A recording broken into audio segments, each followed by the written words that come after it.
In today's interview, you're going to hear from our client here at cashflowchannels.com, Dan Liao, and his experience with going from zero to over $1,000 in passive income per month from his YouTube Cashflow channel that he started just this year in 2022. You're going to hear about his experience joining our consulting program. This is the first program he's ever taken. Skeptical with getting into, building a online business, and he took the leap of faith with us, and with our help, we're able to get him to $1,000 per month in passive cash flow. And I've seen his channel personally. It's well on its way to be a six-figure channel and even potentially a brand. So go ahead, tune in, listen to this interview. It's quite an amazing interview with Dan, and basically sharing his experience. Someone who had no experience with YouTube itself, to being a YouTube master basically, and building a profitable channel. So I hope you enjoy, and let's get into it.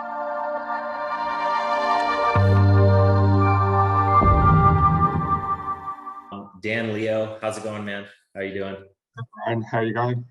Doing pretty well. So yeah, I'm pretty excited to have you on here.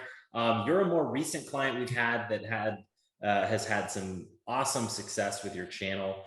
So tell us, when did you start? Because I forgot. Was it back in January, February? Yeah, well, I joined mid-Jan. I think Okay. that was when. So January 2022. So it's been, about 4 months. Okay, nice. Yeah. And then when did you get your channel monetized? How fast was that process for you? 1st of March was when I got it monetized on the first channel. Okay. Yeah, so I started, I think, making videos around beginning to mid-Feb. And then, took about 3 weeks or so to get monetized. Wow, that's pretty fast. 3 weeks. Awesome. Yeah. And then so you got monetized in March, took about 3 weeks. And then when did you start noticing your videos getting traction? To where you're like, okay, this is picking up. I think it took about, the first lot of videos before monetization obviously didn't really pick up much. It was getting about 20, 30 views. And then I think it was the 10th or 11th video after monetization did I sort of find which direction to go in, but still not 100% sure. But now looking back at it, it was roughly around the 10th or 11th video was when I realized, that's the niche I should start exploring more. Yeah. Yeah.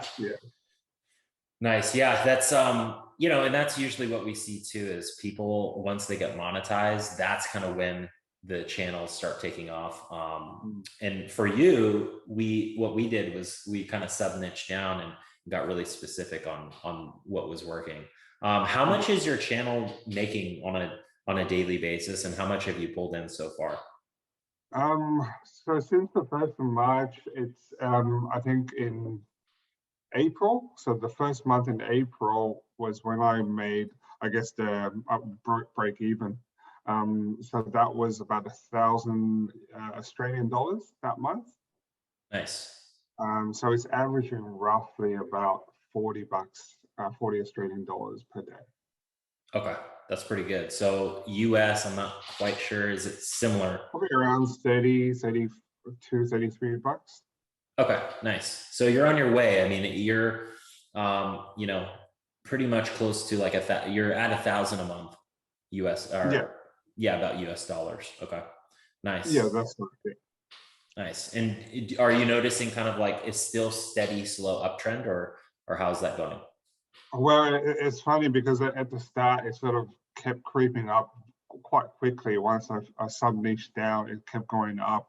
Went from $5, $10, $20, $30, and then it hit, I think, $70 a day for a few days.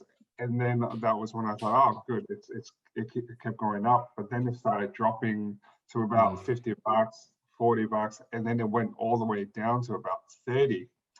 So I decided I panicked a little bit, and I think that's when I reached out to you. I'm like, Ryan, what's going on? It's on its way up, but now it's on its way down. And I think you mentioned, look, it's just a thing that you've got to give it time. And I think it's been about 3 weeks since it's gone to the bottom and then it's come back up again.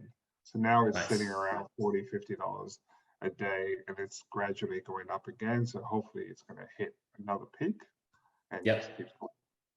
Yeah, and that's we've seen that with a few clients too. It kind of spikes up really big at first, comes down, and then it's kind of like freaking out, like, oh, what's going on? But the reason that happens too, and just to explain to the audience, is there's not enough videos on the channel garnering views, right? Because each video makes money forever, even if it's a penny or 5 cents or $1 per day or $10 per day.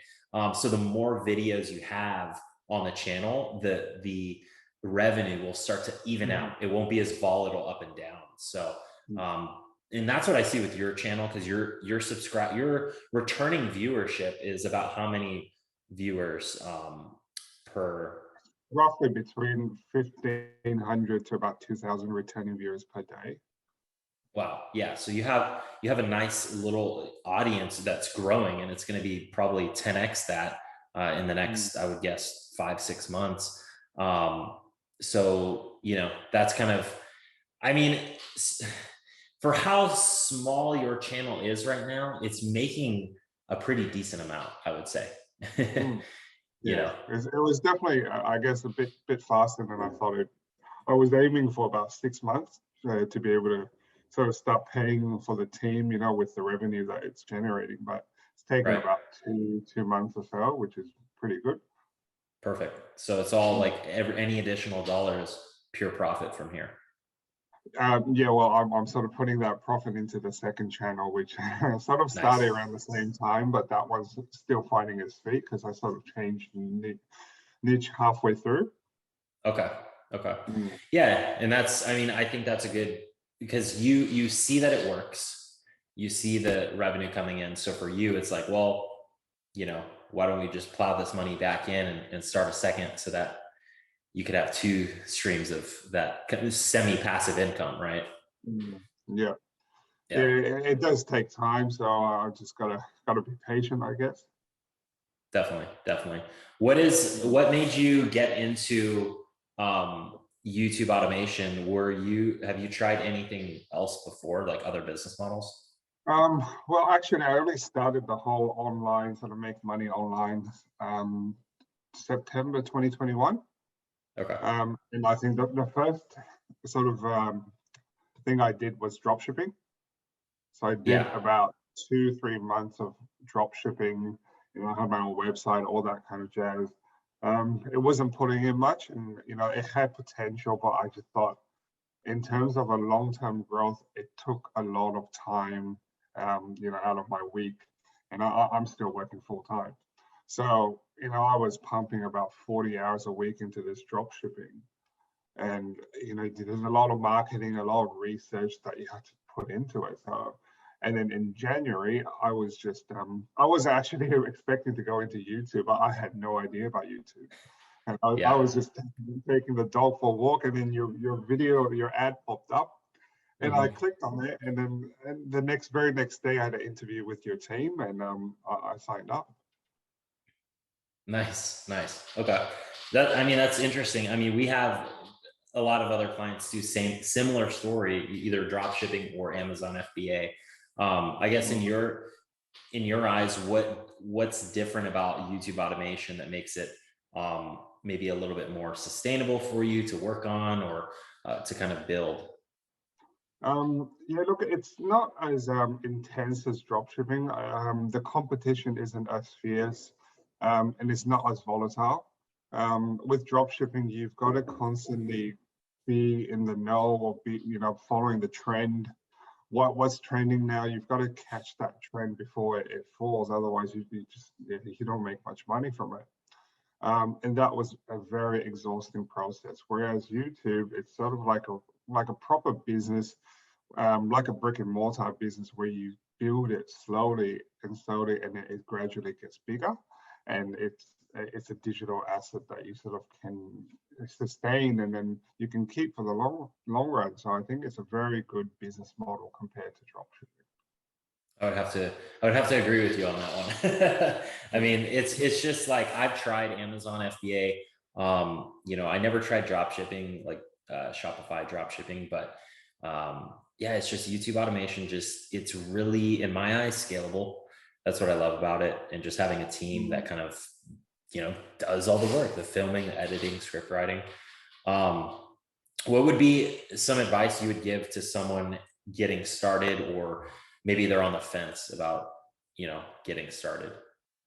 My best advice would be just to give it a go. I think YouTube has a very long potential for long-term growth, and it's not a make money quick scheme, just like any business. And a lot of people, I think, feel like just because they can make a channel go viral, they're going to start making good money. But it is a long-term investment, and you've just got to constantly push on, be consistent with your uploads, and don't give up.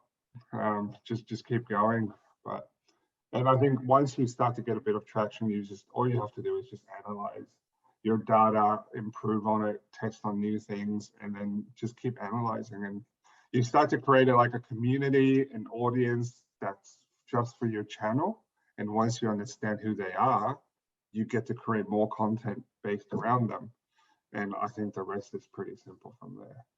Yeah, and that's powerful what you just said, because I think your insight on like, you're actually analyzing the comments, you're analyzing the feedback from the audience, because they're people, they're watching the content.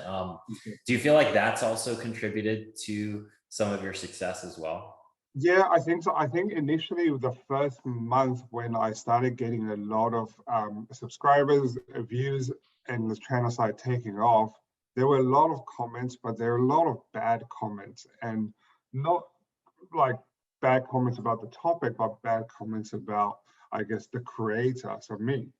And I would take it pretty personally, like anyone would, right? Yeah. I had an actual physical business in the past, and any bad feedback, you take it, to heart, and you're like, why are they attacking me? Why does everyone hate me? Yeah, even though they don't know you, they can't see your face because yeah. it's a faceless channel. Yeah. Exactly, Yeah. but you forget that, you take it Yeah. personally. I read it and I get a bit down. I'm like, what did I do wrong? But then you get used to it. You get used to the comments, you learn how to respond in the right way, and you just not take it to heart. And then now, after a month, I've got viewers that are now on my side. So they're now supporting the channel.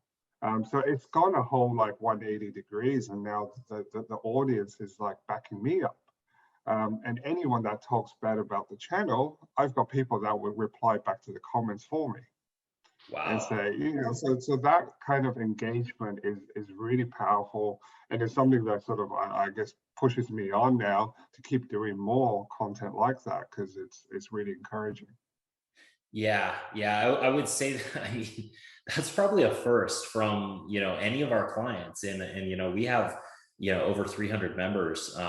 But I think the community you are building with your channel, which is crazy because it's faceless, you have an actor doing the voiceover. It's not, it's not Dan in the channel, but you're able to connect through your script writing, through your videos.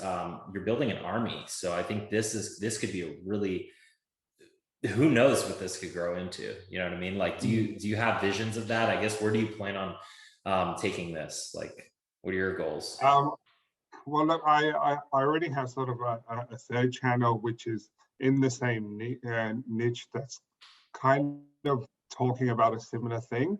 That I'm not sure whether to launch that yet. So I think that's a long-term goal. Once this channel picks up, gets to a certain point, I can launch that channel and just have this one feed off. I have that one feed off this current one, and just sort of, use it as momentum to drive a new channel to success. So that's the long-term goal. Nice. So maybe three channels, maybe a fourth channel potentially down the road. Look, I see a lot of people saying, I've monetized 2, 3, 4, 5 channels, which is great, but I think a lot of people forget that every channel costs money to run, and then every channel costs time to invest in, you know. So you've got to be ready for that, because, you know, even having 2 channels at the moment, I'm not focusing on the second channel, which is sort of dragging it down quite a bit, and it's not growing quickly because I'm not focusing on it. I'm just focusing on the main channel because that's making money. Right. So, you know, it takes a lot of effort to, I guess, a lot of work for one channel, let alone 2 channels, 3 channels, 4 channels. You know, you've got to have the team ready, and you've Yeah. got to be mentally ready to run multiple channels. Definitely. Yeah, that's something actually, like, you know, that we want to improve too in the program, because we do have a training module in there kind of showing how to automate with a virtual assistant. But I actually onboarded a virtual assistant with my team recently, a new one that pretty much does everything, you know, that I was still doing, you know, the 2 to 4 hours a week that I would still spend on the channels. She's doing that now. So, you know, those are things I definitely want to show you later to just free up some of that time too. Yeah, sure.